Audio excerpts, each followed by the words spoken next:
Relación e implantes, el Cucaimís, estamos hablando de Luis Esquivel. ¿Cómo le va? Buen mediodía, ¿eh? Sí, ojalá sea un buen mediodía para Sí. todos. ¿De qué depende de que sea un buen mediodía? Es multifactorial, Eh, ¿no? Política, economía, salud, educación. Hoy está todo en juego, pero y todo relacionado.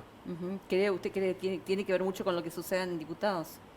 Sí, pero estas son contingencias. Tiene que ver mucho con los cambios de cultura que viven todas las naciones del mundo. Estamos, no porque este sea un nuevo siglo, donde ya llevamos casi 26 años, pero el mundo cambió y ahora con las tecnologías está cambiando de manera mucho más acelerada, y en salud también, y todo eso es caro y tiene costos, pero en Argentina tenemos derechos que se ganaron a través de mucho sacrificio y esperemos que esos derechos se sigan conservando sin desmedro de cuál sea la línea política. Claro. Que tenga que respetarlos, digamos. Y en eso viene, en esa línea viene lo de Garrahan, ¿no es cierto? Que es utilizado un hospital de referencia para todo el país. Y casi todos los hospitales, por ejemplo, nuestro hospital pediátrico es el único en la provincia, aunque hay servicios buenos de pediatría en el interior, pero nuestro hospital pediátrico es de excelencia, tiene un perfil de desempeño en el control de enfermedades críticas a la par de los mejores hospitales del país. Y todos nuestros profesionales sí se formaron, o casi todos, en el Garrahan. Dependemos del Garrahan, son nuestros interconsultores. Hay como un teléfono rojo con el Garrahan para la atención de pacientes complejos. O sea, la salud en este momento es una red muy intrincada y compleja y hay que seguir manteniéndola viva, digamos. Y como usted decía recién, el tema de las nuevas tecnologías, y la provincia está invirtiendo muy fuerte también en eso. Sí, incluso en las tecnologías de la salud estamos, digo estamos porque o participamos o tenemos ganas, pero con las mejores tecnologías en áreas de intensivismo, de enfermedades coronarias, de tecnologías robóticas, de terapias contra el cáncer, de sistemas de diagnóstico, y en lo que hace, digamos, al sistema que represento, hay cada vez mejores tecnologías para llevar órganos de donantes a receptores y con eso posibilitar la vida de personas que de lo contrario no podrían vivir, o de personas que mejoran su calidad de vida significativamente, a veces hasta con un trasplante muy sencillo como es el trasplante de córneas, que te cambia la vida, por así decirlo. ¿Ya se está haciendo el trasplante de renal en la provincia? Sí, desde hace más de 10 años. Y ahora hubo uno también, ¿no? Hace un par de días, ¿puede ser? Sí, hubieron varios, se están haciendo trasplantes con tecnologías nuevas, incluso una que se llama bomba de perfusión renal, que conserva el órgano en mucho mejor estado y cuando es implantado en el receptor ya comienza a funcionar a las pocas horas, cosa que no era así con un trasplante convencional. O sea que se está avanzando mucho en el tema de trasplante y por suerte tenemos el acompañamiento, por ejemplo, de la educación, ahora con un curso, y de paso ya aprovecho para republicar este curso hecho gracias al Ministerio de Educación para educadores de toda la provincia de varios niveles, primaria, secundaria, para que ellos sean multiplicadores y los niños y jóvenes sean multiplicadores en sus casas. Así que agradecemos a los medios también porque han posibilitado ese cambio de cultura en la gente, en la que ya no se tiene tantos miedos infundados en mitos que se están perdiendo no totalmente, pero por suerte la gente piensa más en el tema, aunque tenga desconfianzas, y esa capacidad reflexiva le lleva a investigar, a mirar datos y a darse cuenta de que a lo mejor en su propia familia, en su barrio, en su población, tiene alguien que vive gracias a que fue trasplantado, porque ya en la provincia Claro. es muy común. Ujú. ¿Cuáles son esos mitos que usted dice que se están cambiando? Y muchos hasta pasan por por el pombero y la desaparición de niños, que no se entiende bien el vínculo entre el pombero y la venta o tráfico de órganos, pero se mezcla todo, o que si sos donante explícito, te van a dejar morir para sacarte los órganos, cosa que aquel que lo pensó sabe que no es así, porque si te dejan morir tus órganos ya no sirven para el trasplante, no le sirven a nadie, por más que se pague por él, ya no sirve. O sea que te tienen que cuidar muy bien en una terapia, aunque no tengas más oportunidades de vivir, para que tus órganos sí puedan seguir viviendo en otra persona. Por eso es importante que las familias, en el momento ese tan feo, digamos, y oscuro, Tan sean sensible. conscientes y sensibles, sean conscientes de que si van a hacer o donar los órganos de su familiar, lo tienen que hacer ahí En ese momento, ¿no? Y no esperar a que Sí. se muera. Sí, sobre todo, eso vale sobre todo para niños, y en el país hay un déficit de órganos para niños. Hay muchos niños que mueren en el país cada año por falta de órganos, es decir, porque en el caso de niños sí depende la donación de la capacidad que tenga la familia de tomar esa decisión de ser donante.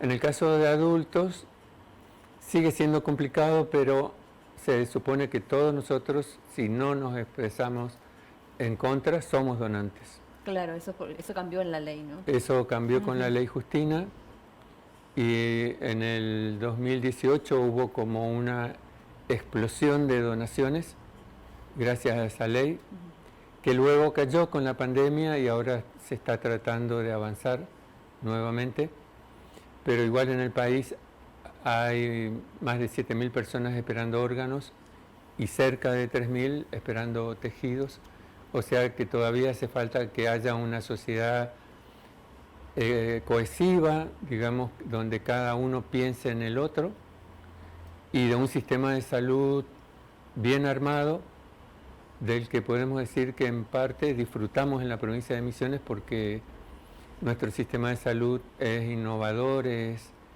tecnológicamente cuidado, y nuestros profesionales todos están formados al mejor nivel en el país o en el extranjero. Luis, y hablando de mitos, justamente, ¿hay una edad hasta la que por ahí los órganos son realmente que se pueden seguir usando? ¿O por ahí cuando una persona es muy grande ya no? Cada se vez, usa? por ejemplo, el país que es líder en el mundo en donación y trasplante es España. Y ellos casi, gracias a sus leyes de tránsito, porque allí es donde tenían una enorme cantidad de fallecimientos por accidentes, gracias a esa ley de tránsito bajaron la cantidad de fallecimientos jóvenes, y ahora todos sus fallecimientos son de gente grande, y siguen siendo líderes en el mundo en donación y trasplante. En la Argentina, por ejemplo, sirven córneas de hasta 75 años de edad, y lo mismo riñones. Si el riñón en los análisis es funcional, le sirve para alguien de edad parecida, digamos. En general no se le pone un órgano de 70 años a un joven receptor de claro. 20. Sí, sí. Claro, claro. Pero sí, las edades pueden ser muy avanzadas y uno puede seguir siendo donante. Ujú. ¿Y cuántos donantes o cuánta gente está esperando trasplante acá en la provincia? Justo 99, Justo 99. sí. Hoy, porque todos los días cambia, y en realidad no esperamos que disminuya esa cifra, sino que aumente, porque hay más del doble que se están estudiando para ingresar a la lista de espera. O sea que si todos ingresaran pronto a la lista de espera, tendríamos como 300 misioneros esperando órganos. ¿Cuántas ablaciones se hicieron en lo que va del año? 18 multiorgánicas y casi 60, con las que están en proceso ahora, 60 de córneas. Ah, mira. Es decir, que llevamos casi 80 donantes de órganos y tejidos. Un donante de córneas le sirve a 2 personas porque son dos córneas, o sea que hay 120 córneas que ya fueron a receptores acá en Misiones, donde nuestra lista de espera en córneas hoy está en 5 personas, nada más. Mira.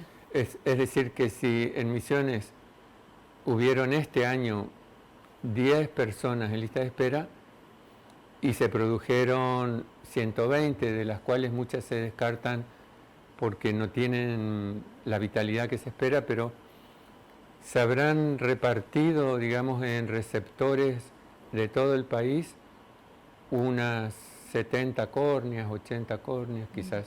Eso le iba a preguntar al sistema, o sea, si un misionero dona, ¿es para otro misionero o depende de la lista nacional? Es primero para el misionero que está privilegiado en una lista de espera que no está digitada, sino que está dirigida por un sistema automático, casi robótico, muy complejo, porque tiene en cuenta todos los factores, comparación de proximidad entre el donante y el receptor, o sea, los tejidos y los órganos de Claro, lo que la de tuvo donantes traslado, que misioneros. sea corto, ¿no es cierto? Exacto. Eso, claro, tiene ese beneficio de que, por ejemplo, se toma un riñón en el Hospital Madariaga y se puede implantar ahí mismo el mismo día. O si viene de Oberá o de El Dorado, se va a implantar o el mismo día o al día siguiente, pero seguramente va a ser el mismo día. En cambio, si va a otra provincia, en el caso de los riñones hay una tolerancia de unas 30 horas, y ahora con estas tecnologías de bombas de perfusión se llaman, pueden llegar en mejores condiciones, digamos. Hay órganos que resisten 2 horas o 3, nada más, entre que son tomados del receptor e implantados en el, Qué rápido hay que actuar. en el receptor, o sea, tomados del donante e implantados en el receptor. Y para eso hace falta todo un sistema de traslados en aviones y una operatividad que involucra a la Agencia Nacional de Aeronáutica, a veces Gendarmería, la Policía de Tránsito, y eso hace que en cada operativo participen entre más de 100 hasta 200 personas, o sea que ese es el otro mito, como que puede haber un tráfico ocultando de dónde salió el órgano, si fue tomado en condiciones legales, si fue implantado en condiciones legales, pero en la Argentina no existe esa posibilidad, porque toda la sistemática está preparada para conocer quiénes son los receptores y cómo es que recibieron un órgano. ¿Cuál es el órgano que por ahí más cuesta conseguir y que hay mucha demanda, por ejemplo, ¿no? Por la lista de espera? Sí, por cuestiones naturales, orgánicas, los que más cuestan son los que tienen menor sobrevida una vez que se los saca del cuerpo del donante. Por ejemplo, páncreas, intestino, corazón y pulmón tienen que ser implantados casi inmediatamente. Pero por abundancia de gente que necesita de órganos, está costando mucho conseguir riñones, que es el órgano que además es doble. Cada donante dona 2, por supuesto. No siempre sirven los 2, pero generalmente sí. Y sin embargo, en el país hay unos 1.000 trasplantes, 1.500 trasplantes de riñones, pero hay 7.000 personas, 5.500 esperando riñones. Qué bárbaro. O sea que cada año quedan remanentes unas 4.000 personas sin recibir sus órganos. ¿Y qué pasa en el caso de que, por ejemplo, un familiar le quiera donar a otro? ¿Es ¿También posible? pasa por el COIMIS o es otro el camino Sí, legal, sí. digamos? Sí, porque el receptor tiene que estar en lista de espera. No importa si va a recibir un órgano de un familiar o de un donante que no conoce, un donante cadavérico. Y si está en lista de espera, está en una lista donde tiene los mismos derechos que todos incluyendo el derecho de recibir un órgano de parte de un familiar. Si es un familiar de hasta 4º grado de parentesco, de consanguineidad, no hace falta mayores, digamos, operaciones jurídicas, pero si se trata, por ejemplo, de un familiar lejano, un amigo y alguien que quiere donar un órgano en vida, no cualquier órgano, tiene que ser uno que no le perjudique, Claro. como riñón, Sí. riñones, Conozco el caso de un señor que le donó a la esposa un riñón. lo que es el amor. Sí. Y bueno, en ese caso no hace falta juicio, por así decirlo, pero si es alguien más alejado, se hace un juicio federal, en un juzgado federal, donde se le informa al donante que pierde una ventaja, digamos, orgánica, que es tener 2 riñones, y que él tiene que manifestar que de ninguna manera se le obligó, Claro. bajo Claro. Que es coerción, voluntario Claro, totalmente. claro, la- es la absolutamente altruista, pero es posible, no es lo común, se están haciendo en realidad en la provincia pocos procesos, digamos, de donantes vivos, emparentados generalmente, y sería ideal que haya más, pero también es una cuestión delicada porque no es fácil desprenderse de un órgano, digamos. Tal cual. Falleció el doctor José Gaspar Argüello, ¿sí? Uno de los expresidentes del CUCAIMIS, con 74 años en estos últimos días, ¿no?